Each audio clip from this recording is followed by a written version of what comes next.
नमस्कार जनता चॅनलमध्ये तुमचे स्वागत। जर तुम्हाला खरं ज्ञान आणि प्रेरणा आणि उपयुक्त माहिती हवी असेल तर आत्ताच आपल्या चॅनलला सबस्क्राइब करा, लाईक करा, शेअर आणि जनता परिवाराचा भाग बना। अशा नवनवीन माहितीसाठी आत्ताच फॉलो करा।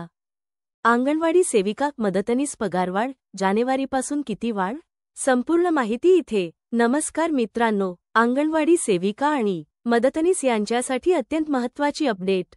8वा वेतन आयोग लागू झाल्यानंतर तुमचा पगार जानेवारीपासून किती वाढू शकतो? 20%, 50% की दुप्पट? याची संपूर्ण आणि स्पष्ट माहिती आपण आज जाणून घेणार आहोत। मित्रांनो, सध्या केंद्र शासन आणि अनेक राज्य सरकारांकडून 8वा पे कमिशनबाबत महत्त्वाचे निर्णय घेतले जात आहेत। या आयोगामध्ये सर्व कर्मचाऱ्यांचा पगार फिटमेंट फॅक्टरच्या आधारे वाढवला जातो। अंगणवाडी सेविका मदतनीस या राज्यस्तरीय बालविकास योजनेअंतर्गत काम करतात, त्यामुळे त्यांची पगारवाढही राज्य आणि केंद्राच्या धोरणानुसार होते। फिटमेंट फॅक्टर म्हणजे नेमकं काय? सोप्या भाषेत सांगायचं झालं तर फिटमेंट फॅक्टर बरोबर जुन्या पगाराचा गुणक। उदाहरण द्यायचे झाले तर खालीलप्रमाणे आहे। सध्याचा पगार 20,000, फिटमेंट फॅक्टर 2.0. नवीन पगार जवळपास 40,000। काही माध्यमांनी 1.83% ते 2.46% हा फॅक्टर लागू होऊ शकतो असा अंदाज वर्तवला आहे। सेविका मदतनीस यांचा संभाव्य पगारवाढ अंदाज। जर आपण महाराष्ट्रातील आकडे पाहिले तर सध्या सेविकांना साधारणतः 10 ते 15,000 आणि मदतनीसांना 6 ते 8,000 मानधन मिळते। 8वा पे कमिशननुसार फिटमेंट फॅक्टर 2.0 असेल तर सेविकांचा पगार बरोबर 15,000, 30,000 ते 35,000, मदतनीसांचा पगार बरोबर 8,000, 16,000 ते 18,000। हे फक्त अंदाज आहेत, कारण अंतिम निर्णय राज्य शासन घेणार आहे। 4 भत्त्यांवरूनही वाढ होणार। फक्त पगार दुप्पट होणार नाही, तर DA, महागाई भत्ता, HRA, घरभाडे भत्ता यांमध्येही वाढ होणार आहे। सध्या DA 58% आहे आणि पुढे 70% पर्यंत जाऊ शकतो। त्यामुळे एकूण पगारामध्ये मोठी वाढ दिसू शकते। 5 जानेवारीपासूनच वाढ लागू होईल का? 8व्या वेतन आयोगाची टर्म्स ऑफ रेफरन्स मंजूर झाल्याची बातमी काही माध्यमांनी दिली आहे। यातून हे स्पष्ट होते की शिफारसी 1 जानेवारीपासून लागू करण्याची शक्यता खूप जास्त आहे। याचा थेट फायदा म्हणजे सेविका आणि मदतनीस यांना जानेवारीपासूनच नवीन पगार लागू होऊ शकतो। 6 राज्यनिहाय बदल काय आहे? महत्त्वाची गोष्ट म्हणजे प्रत्येक राज्य आपापल्या बजेटनुसार पगारवाढ ठरवते। महाराष्ट्रात सेविका मदतनीस पगारवाढीवर आधीच चर्चा सुरू आहे आणि काही वाढीचे प्रस्ताव टेबलवर आहेत। तर मित्रांनो, सारांश असा की सेविका मदतनीस यांचा पगार 20% ते 50% किंवा त्याहून अधिक वाढण्याची शक्यता आहे। फिटमेंट फॅक्टर 2.0 लागू झाल्यास पगार जवळपास दुप्पट होऊ शकतो। महसूल खाते व महिला बालविकास विभाग यांच्या अंतिम निर्णयानंतरच निश्चित आकडे जाहीर होतील। मी या विषयावर सतत नवी अपडेट्स आणणार आहे। अजून सविस्तर माहिती खालीलप्रमाणे दिली आहे।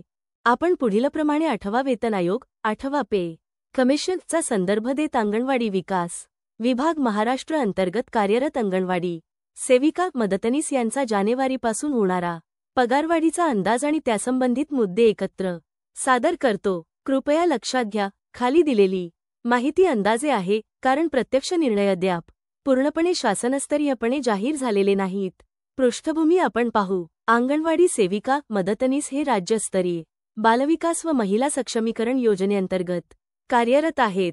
त्यांच्या मानधन, वेतनवाढ, भत्ता, भुते यांचा निर्णय राज्य शासन आणि केंद्र शासन यांच्यातील धोरणानुसार होतो। 8व्या वेतन आयोगाच्या संदर्भात केंद्र शासनाने आणि काही राज्यांनी पगारवाढीचा फिटमेंट फॅक्टर विचार सुरू केला आहे। विशेषतः एका लेखानुसार फिटमेंट फॅक्टर 1.83% ते 2.46% पर्यंत असेल हे अंदाज आहे। काय अपेक्षित आहे? पगारवाढीचा अंदाज। मुद्दा नंबर 1, फिटमेंट फॅक्टरचा अर्थ। फिटमेंट फॅक्टर म्हणजे सध्याच्या मूळ वेतनाला एका गुणकाने गुणून नवीन वेतन काढणे। उदाहरणार्थ, मूळ बेस वेतन बरोबर 50,000 रुपये असल्यास फिटमेंट बरोबर 2.0 असेल तर नवीन वेतन अंदाजे बरोबर 1,00,000 रुपये होऊ शकते। पत्रकारितेत असा अंदाज आहे की पगारात 13% ते 54% पर्यंत वाढ होऊ शकते, फिटमेंट फॅक्टरवर अवलंबून। मुद्दा नंबर 2, अंगणवाडी सेविका मदतनीस यांच्यासाठी काय लागू होऊ शकते? जर सेविका किंवा मदतनीस यांचा सध्याचा पगार उदाहरणार्थ 15,000 किंवा 20,000 रुपये आहे असे धरले तर फिटमेंट फॅक्टर बरोबर 2.0 लागू झाला तर नवीन पगार अंदाजे बरोबर 30,000 ते 40,000 रुपये होऊ शकतो. इतर भत्ता यांनाही विचारात घेऊन उदाहरणार्थ बघायचे झाले तर खालीलप्रमाणे आहे. सध्याचं पगार बरोबर 20,000 रु. फिटमेंट बरोबर 2.0 नवीन बरोबर 40,000 रु. ही फक्त अंदाज आहे. प्रत्यक्ष किमान वेतन, भत्ते, राज्याचा बजेट, पद व अनुभव यांवर आधारित वेगळं ठरू शकतं. मुद्दा नंबर 3. भत्ते व अन्य घटकांचा विचार. पगारवाढीसोबत डीए, डीएनएस अलाउन्स, HRA, घरभाडा भत्ता इत्यादीमध्ये बदल होऊ शकतो. उदाहरणार्थ, एका बातमीनुसार डीए सध्याच्या 58% वर असून पुढे 70% पर्यंत होऊ शकतो. त्यामुळे पगारवाढ केवळ बेस वेतनावरच नव्हे तर एकूण पगारावर होईल. राज्य सरकार, महिला व बालकल्याण खात्याचे निर्णय यावर मोठ्या प्रमाणात प्रभावी असतात. लक्षात घेण्यायोग्य विषय आहे हा. नक्की नाही, तरीही निर्णय जाहीर झालेला नाही की हे वाढ किती % आणि कोणत्या तारखेपासून लागू होईल. राज्यानुसार फरक. महाराष्ट्रासह काही राज्यांनी मानधन वाढीचे पूर्वनिर्णय घेतले आहेत. उदा. सेविकांना 15,000, मदतनीसांना 8,000 रुपये मानधन अशी वाढ याकडे पाहिली गेली आहे. याचा अर्थ असा की राज्यस्तरावर वेगवेगळे निर्णय असतील. पद, अनुभव व क्षमता यांचा फरक. सेविका व मदतनीस पदावर असलेल्या लोकांची खुर्ची, जबाबदारी, अनुभव यानुसार वेतन व वाढ वेगळी असू शकते. भत्ते व इतर सुविधा. केवळ पगारवाढ नव्हे तर कार्यप्रवास खर्च, प्रशिक्षण, इतर सुविधा वाढवण्याची शक्यता आहे. जानेवारीपासून लागू होईल का? या संदर्भात एक बातमी आहे की या आयोगाची कार्यकक्षा टर्म्स ऑफ रेफरन्स मंत्रिमंडळाने मंजूर केली असून रविवारी जाहीर करण्यात आली आहे आणि शिफारशी 1 जानेवारीपासून लागू होण्याची शक्यता आहे. म्हणजेच जर शासन निर्णय वेळेवर झाला आणि नियमबद्धता झाली तर अंगणवाडी सेविका, मदतनीस यांच्यासाठी जानेवारीपासूनच नव्या पगारवाढीचा लाभ मिळू शकतो. निष्कर्ष माहितीवरून असे आढळून आले की संक्षिप्तपणे सांगायचे झाल्यास अंगणवाडी सेविका आणि मदतनीस यांचा पगार 8व्या वेतन आयोगाच्या अंतर्गत सकारणीने 20% ते 50% किंवा त्याहून अधिक वाढू शकतो. त्यावरून अंदाज घेतला जात आहे. उदाहरणार्थ, आजचा पगार 15,000 रु. असल्यास नवीन पगार 30,000 रु. किंवा त्याहून अधिक होऊ शकतो. मात्र हे सर्व वाढ निश्चित, सार्वत्रिक आणि सर्व राज्यांमध्ये एकसारखे अशा स्वरूपात अजून निश्चित झालेले नाहीत.